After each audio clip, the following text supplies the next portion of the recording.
Welcome to eVision Live with Dr. Alexandra Kleeberg and Dietrich Busacker. Welcome to your happy, healthy, fulfilled, joyful life. Have you ever been a victim? Do you know how does it feel being a victim? Yes. Being in a little cage, feeling closed up, feeling not knowing what to do. Helpless, just flattering around. So we're going to discuss about this and maybe how to get out of it. Yes. Because, how we're getting inspired to this, we are here actually in Pula, Croatia. It's a Mind Valley University. We are learning, we are exchanging with many people from all over the world about many themes on personal development. And the theme of victimhood, of being a victim, somehow it popped up and it touched us. Yes, there was a speech of Margaret Woodward Thomas on conscious decoupling. I think it's called that way. And she said a sentence which moved me very much. That was, creativity starts when victimhood ends.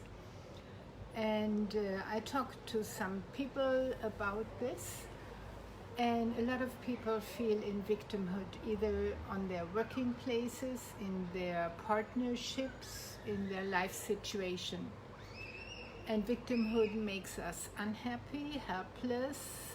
We are thinking of solutions, and scientifically we talk about the victimhood triangle with the victim. What does it mean, victimhood triangle?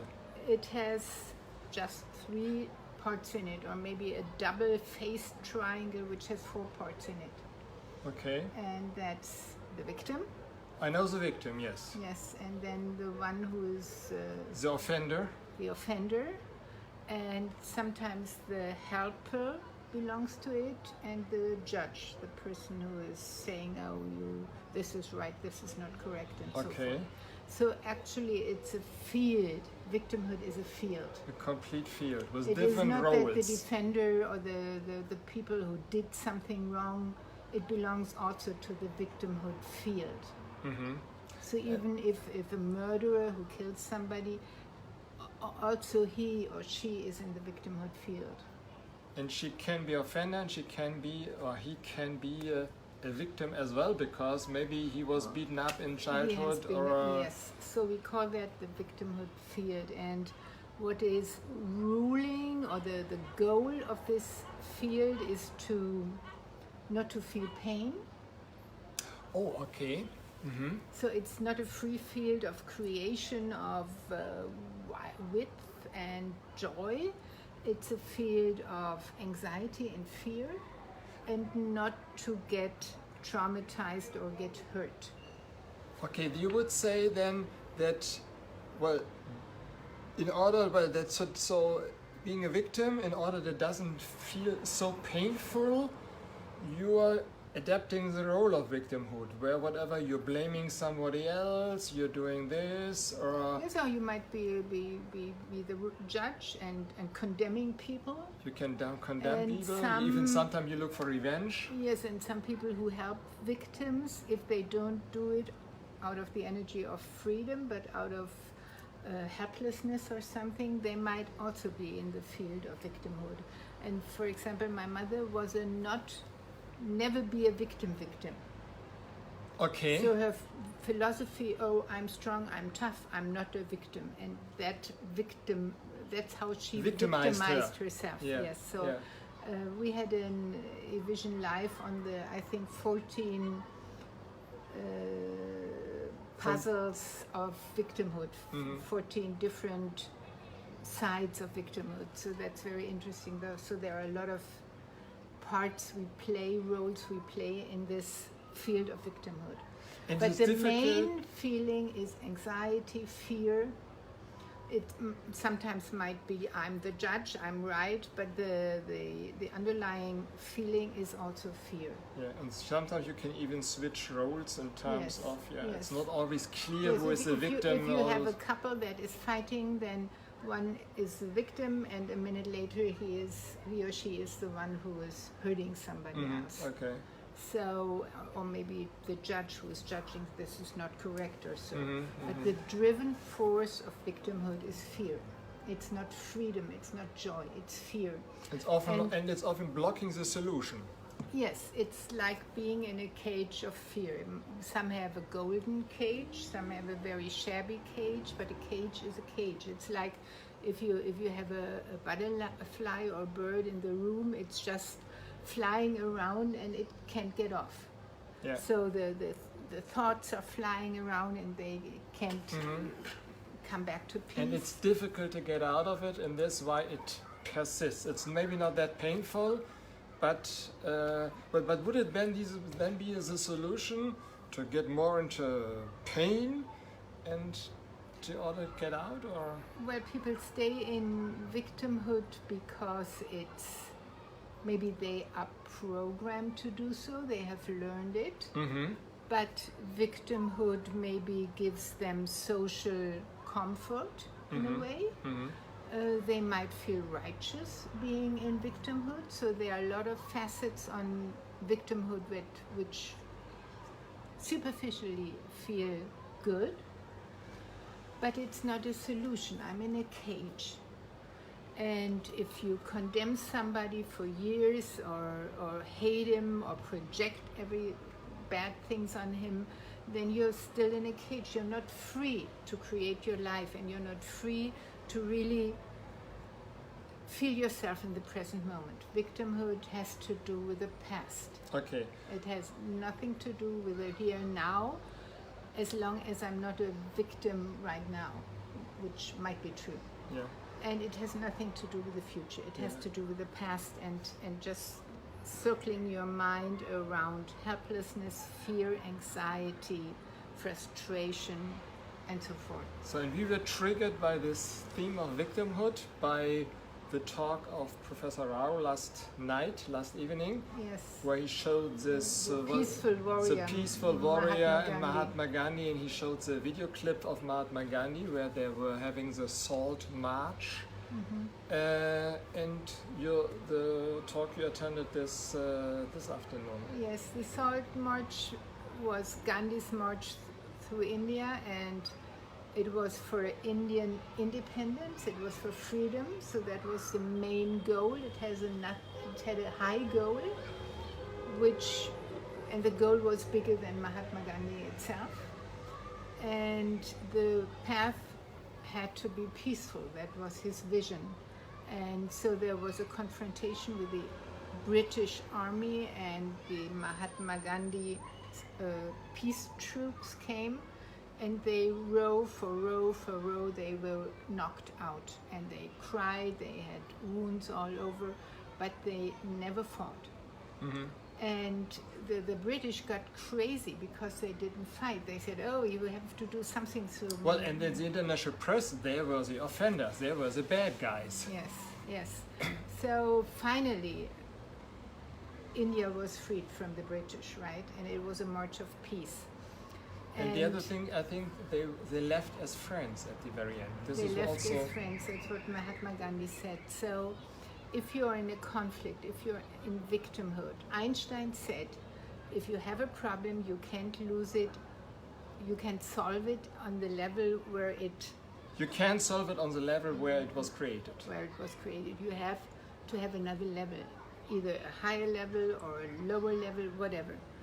And a lot of times I was thinking on how could this work? What is the higher or the lower level when you're in a conflict? Or Rao said yesterday, you can think about, could that be the beginning of something good or something? So there are some situations in my life where I couldn't think of how this could be something good. 10 years later, I saw that, but not at that moment. So this is a very hard process to go out of victimhood.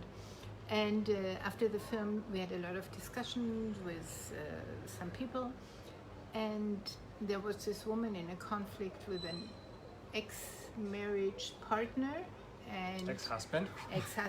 and after 7-8 years of divorce, he still had process. He's still fighting her, still prosecuting her on different levels of the German judge system, legal system. So she said, oh, what did I do wrong? What did I do wrong? This is terrible. I want to be free and so forth. And it didn't work because he was always saying, oh, I want this, I want that. And they were very much entangled. And she couldn't see what this was good for. And after the film, she also saw, she said, oh, I have an idea.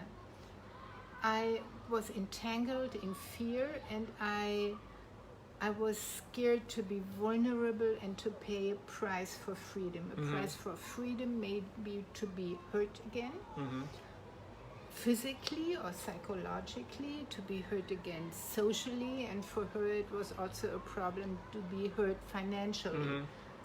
It might have been 10,000 euros or 100,000. So she was entangled in that, not to lose money, not to get hurt again, and not to be socially exposed by something. So she was in a victimhood position, in this cage. And she couldn't even think of what this She thought she was, through the divorce, she got out of it, but she didn't get out of it, yes. Not at the end, and something else happened in her family. There was a family member who already also had a divorce, and the man took away the child, and it was a completely entangled, terrible situation. And then she said, oh, there's a lot of mirroring for that. And what she realized is that Gandhi had a high goal. A bigger goal than everything. Yes, and the price is the freedom of India, and the price might be to get hurt, and the price might be to even die. So she thought, I need a higher goal where this fear of being hurt doesn't matter. The goal has to be higher than the fear. The vision has to be higher, bigger than the fear. And she said, oh, the vision doesn't have to do with me. It has to be with something greater. It has to be than something beyond her, because otherwise she wouldn't get out of this. Yes. And after a night she had a dream, and the sentence of this dream was, the vision is the rising of female power. Wow. So this was what actually was her family member who really came into her female power through this this pain that she undergot in this and he sort of process. Broadened it into the rise of human dignity.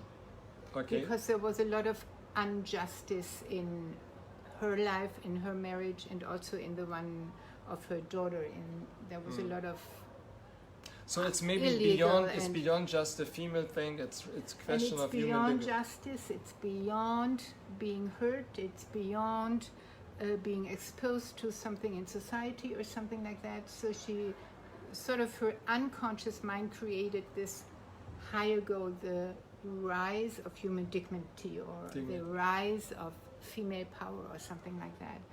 And she said, well, for that, it's worth the price. It might be worth 100,000 euros. It might be worth to get hurt again. It might be it might be worth to get socially exposed. All this endless affair of going to court, defending, and so forth, it's worth if it rises female power, if it rises human dignity. And so that was the solution. And she said, oh, after this, I feel free to do whatever I want.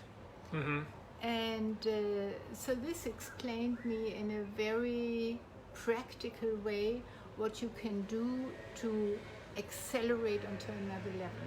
So if you're having this vision, this broader goals, then you're somehow resilient against any of these other things. Yes, and your vision would say resilient. you're unfuckable, but yes.